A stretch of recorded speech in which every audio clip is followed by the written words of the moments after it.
All right, just to confirm for the listeners who we got on the phone here, it is the one and only Terry T. Is it you, sir? Hey guys, how you doing? It's Terry T in the building from UK, London. It's a pleasure to be speaking to you today. Aaron, what's going on? Oh, thank you. It's a pleasure to speak to you too, sir. I have to say, it's 8 o'clock in the morning here, and I've had quite a rough weekend. We had Mompy Swift here Friday night, and that kept me up until 4 in the morning, and then I had to do a show at 10 in the morning the next day, and I was up until 4 in the morning again last night. So I'm exhausted. Wow. It's for the But love of, you do it for the love of the music, man. It's all for the love. So, we do these things for the love. that's it, man. That's why they call us soldiers, right? That's right. All right. I want to do some fun questions, get to know you, and then we'll do some industry ones. Is that okay? Okay, go for it, man. Awesome. Okay. Do you remember what the first album you ever purchased with your own money was? The first album. Yeah. One of the first albums I may have purchased could have been a Big Daddy Kane album. It Wow. could have been Raw. I was in the States when I was about 16 years old, and hip hop was really, really big. And I used to buy imports from the UK, and it used to cost quite a bit. So when I was in the States, I was determined to buy some albums, and it was possibly a Big Daddy Kane. If not, could have been an Eric B or possibly Outer Magnetic MCs. So, memory's a bit bleak these days, but it's one of those guys. Well, and you date yourself with those albums. That's some old school stuff you're naming. Do you, Yeah, yeah. do you remember what the first concert you ever attended then was? Probably, probably one of the first concerts I ever went to was Public Enemy. Oh, wow. So Yeah, when they what, came to London, it was Fight the Power those times, and I remember, we had to see Flavor Flav and that big clock to see if it was real. So we were headed down to Brixton. Yeah, I remember that day, and that was possibly one of my first concerts that I went to. Yeah, for sure. then what would you say was your first experience with like the sound system culture? Okay, well, that side of things came from living with my father, who's actually had a sound system. So I grew up around like speakers, like 18-inch speakers being built. I used to actually sit inside them and use it as a plaything. So I grew up around. Oh, I think we cut out. This is the My pleasures of. mom. Sorry, Terry, you cut out there a little. The last thing I heard you say was Okay. that you, as a kid, you used to hang out in the 18-inch bins. Okay. I'll repeat. So when I was younger, my father used to build speakers for his sound system.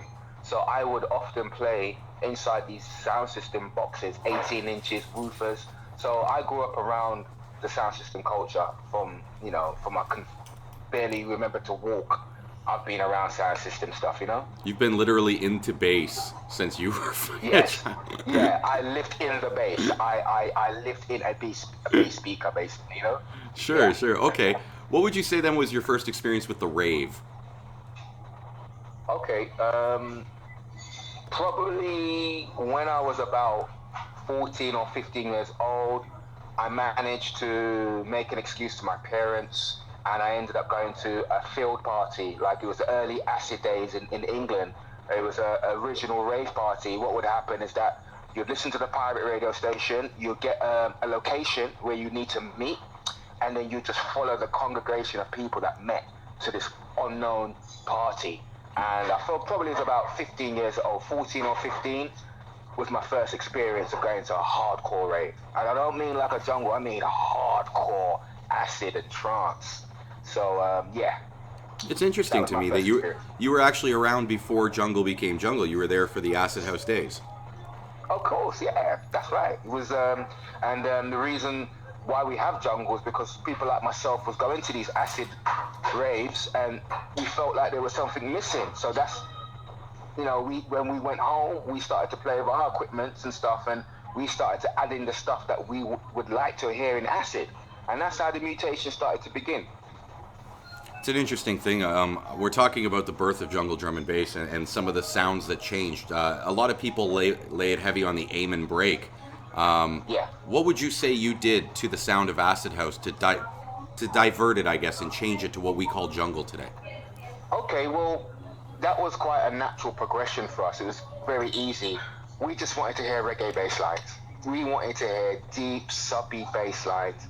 Because Acid had a very top end, high frequency sound. There wasn't really much lows in there, apart from the kick drums and stuff. So we wanted to hear like a bit more pattern, rootical kind of bass line. So, and I think what we did, we relied on the kick drum a lot. It was a lot of 4x4. So we used the kick drum as the... Gosh, it's cutting out again. This is a good answer. We're going to get him to go back to this.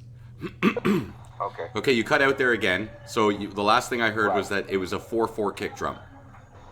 Yeah, so we relied heavily on the 4x4 kick drum in the early days, but we also accompanied that with a reggae bass line, because those are the elements that we felt we wanted to hear more of when we was in the acid raves.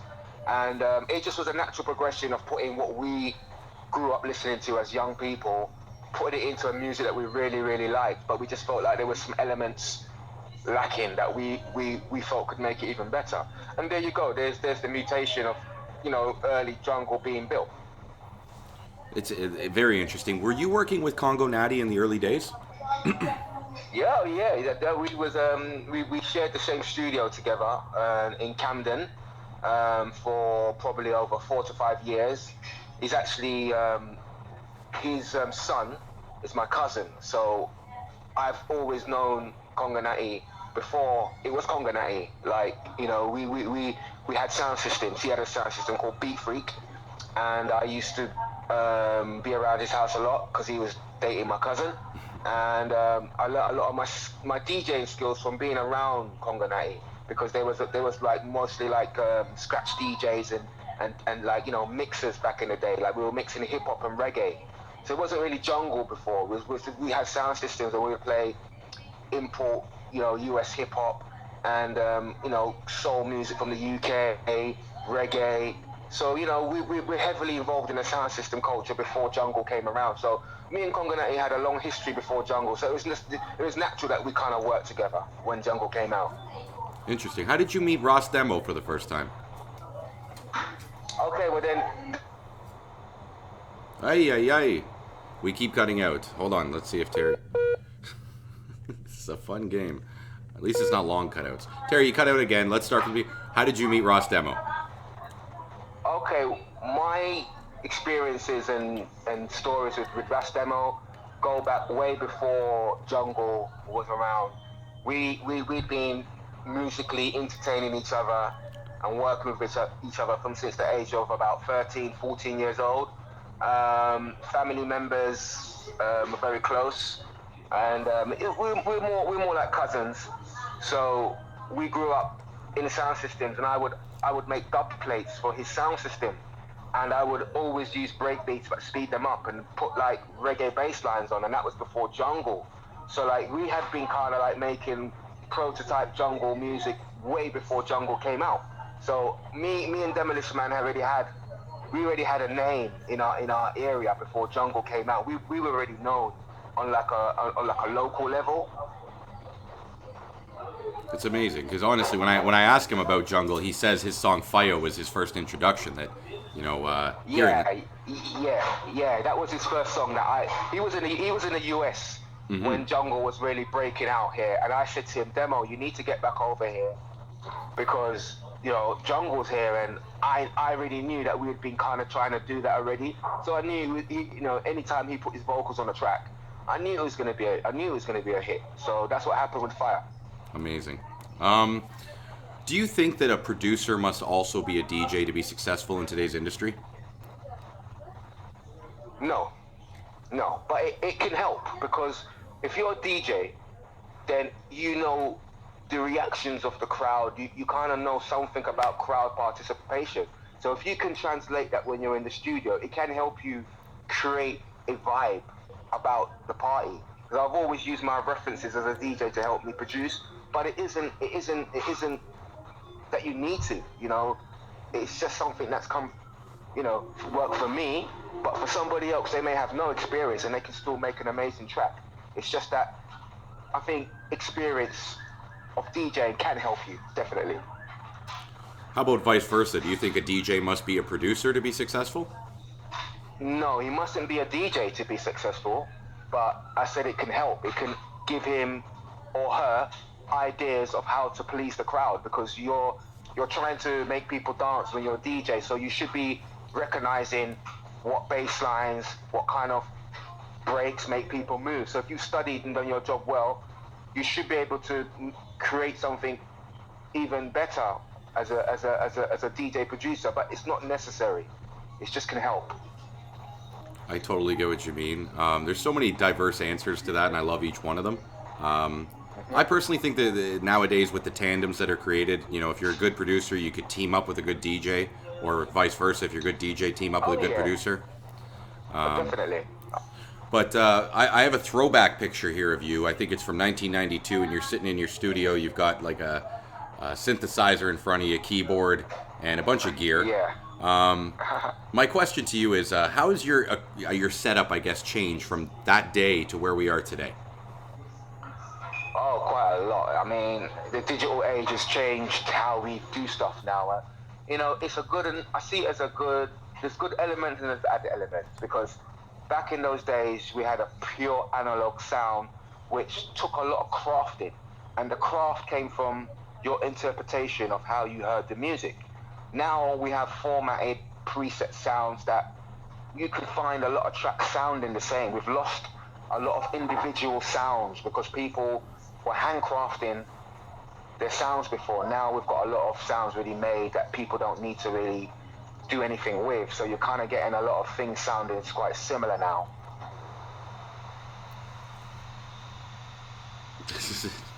Cut out again.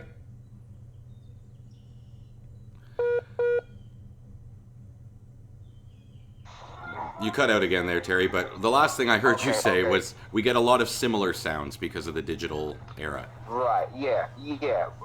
Because of the digital sounds we have now, you find there's a lot of templated sounds, so people become more lazy and they don't create sounds as much. They just take what they've got. I mean, it's not everybody, but it's easy it's like ready-made stuff. It's easy.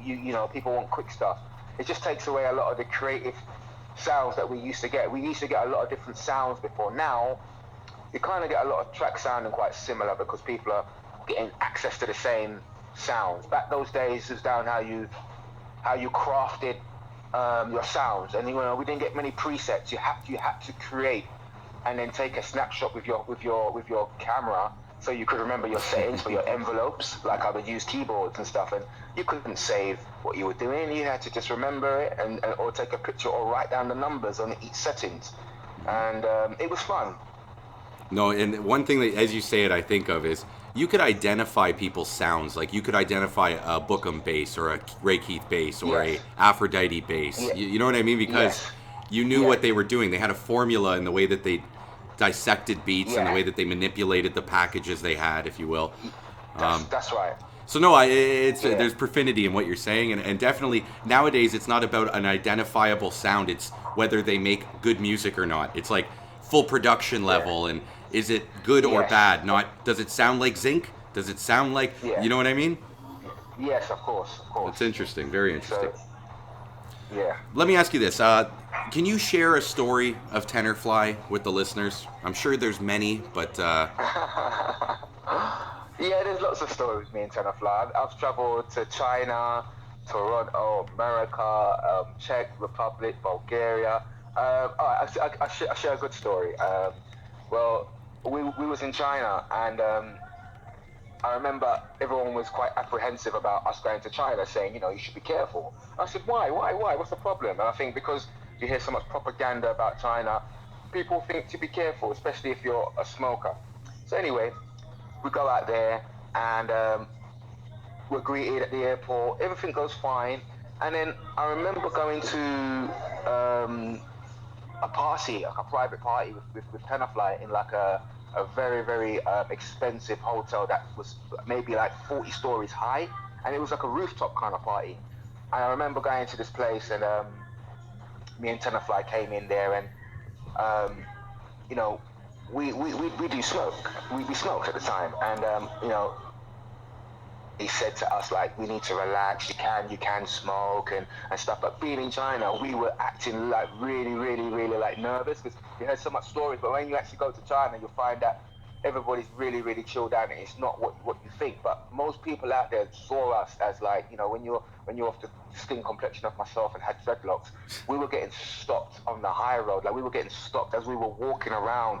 People just wanted to take pictures of us because they couldn't, they've never really seen like black folk in China, in those parts where we went. So we had a really good experience. Something that I would recommend to anyone. If you can travel, just travel. You would break down so many stereotypes that you think exist. People are not what they seem to think, what they seem to be. People just spread propaganda and stuff about people, but I'd encourage people to experience the world for themselves and make up your own mind. Well, it was sure. And here's one thing: if I'm not mistaken, didn't he bring weed with him? Isn't that part of the story where he brought weed to China? Did he tell you that? I know Did he? that story. Oh my God! I didn't really want to say I it, could tell but you where yeah, you're he did. dancing around what happened. What the truth is, I know that story. He brought weed to Oh China. shit! Do you know what? Right? I didn't want to say it, but you brought it out, bro. It's true. And He here's what did. I I'll didn't say want to to say our it. drum and bass family out there: be careful what countries you do that, because our buddy Groove Rider can tell a different story. Um, but I do know that story. Oh, hold on, we got to cut out. Sorry, you cut out there, Terry. But I was just saying that Yeah. our buddy Groove Rider can tell that story in a different way from a different country's perspective, and you got to be careful. You do, but yeah, no, I to be honest, Terry, I don't think Tenor Fly told me. I think Demo or some one of you guys told me the story before, but Yeah. He did actually do that, and it was funny. We had a real good time out there, and it's one of the things that sticks in my memory about Tenor Fly. We laughed. I think we laughed from the moment we arrived in China to the moment we left. I think we stayed there for about like 10 days, and it was just amazing. that's awesome, man. R.I.P. Rest in peace. True Yeah, legend, man. RIP, Legend. for real. Let me ask you, if okay, are you familiar with Mount Rushmore, the monument in the United States with the four presidents' heads? I am indeed. I haven't visited there, but I am familiar with it. Okay, so my question is this: if we could create a Mount Rushmore for jungle drum and bass, who are your four faces? Okay, my four faces would be, I would put potential bad boy on there. Okay.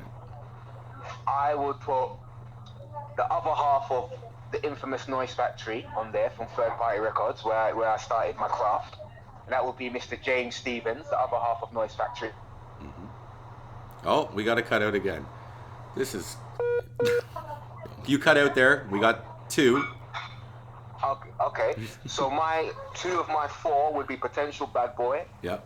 James Stevens, the other half of Noise Factory, Okay. and now I need to add in another two now. I would put in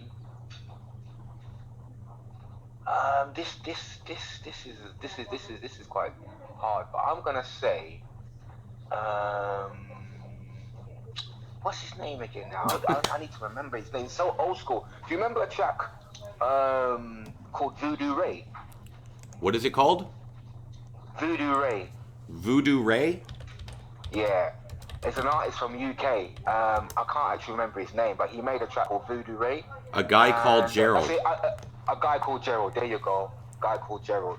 He's one of the earliest guys that I remember listening to, thinking, "Oh my God, wow!" And that was like late '80s. So I will put a guy called Gerald because he. Ay, ay, ay. Cutouts. Ah, You cut out there. Why did you put a guy called Gerald okay. up?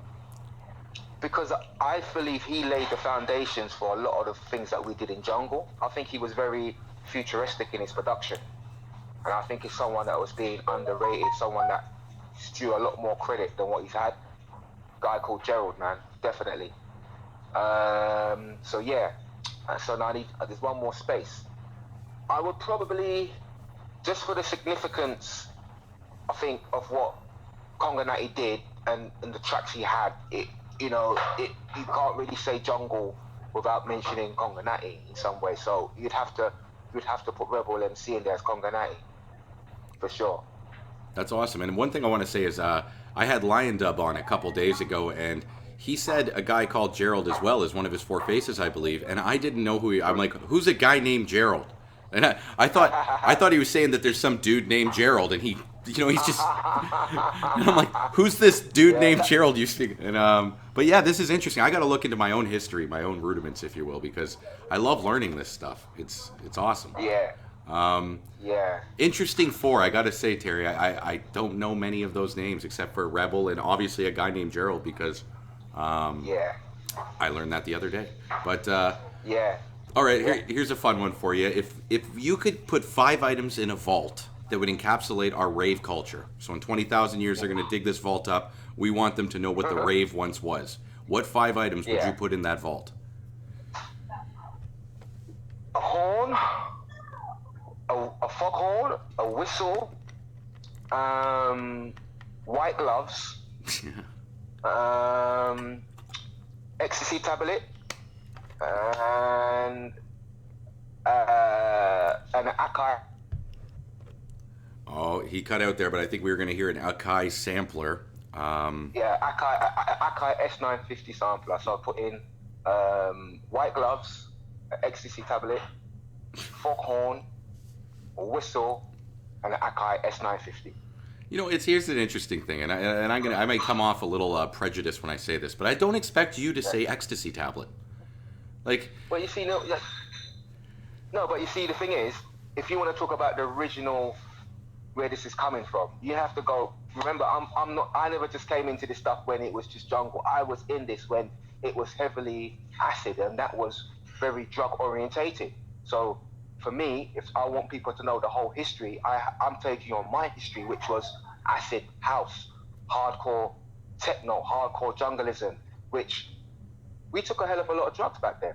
A lot of ecstasy, a lot of mind-altering drugs, and that's a lot. Oh, hold on. Cut out. Yeah, you with me? I'm with you there, Terry. Well, here's the thing. You say you took a lot of mind-altering drugs. Here's the thing. When I say that I might come off sounding prejudiced, is I did too. And typically, as a white guy, a lot of the black guys thought I was a fucking nut bar. They were like, because I'm doing cocaine, I'm doing MDMA, I'm doing acid, I'm doing ecstasy. They're smoking their weed, and they're like, no, I don't want any of that shit. Did you do ecstasy? I gotta ask. Like, so yeah, you said you did. Yes, I did. Did you have a favorite stamp then? Like, did you have a pill that you remember the most? Yeah, I do. One was called a Love Dove. Okay, what color? Was there a color? It was a white. It was white and it had a little heart on it. It was called a Love Dove. And there was another one I used to be a favorite. It was a capsule called M25, which is it's a motorway in London. It's a rotary system in England. Yeah. And they named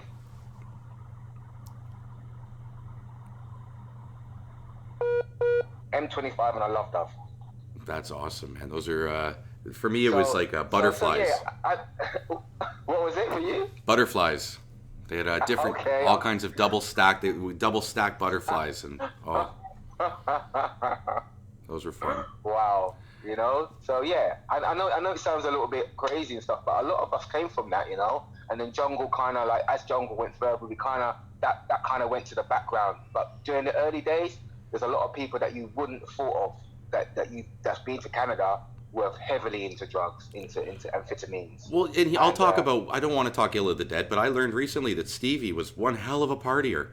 Oh yeah. And what I used to say to people is, as somebody who's tried to go on stage and perform, it's tough to do it when you're inebriated or high. Yeah. But that's, I guess, different when you're on coke than when you're on ecstasy. Yeah.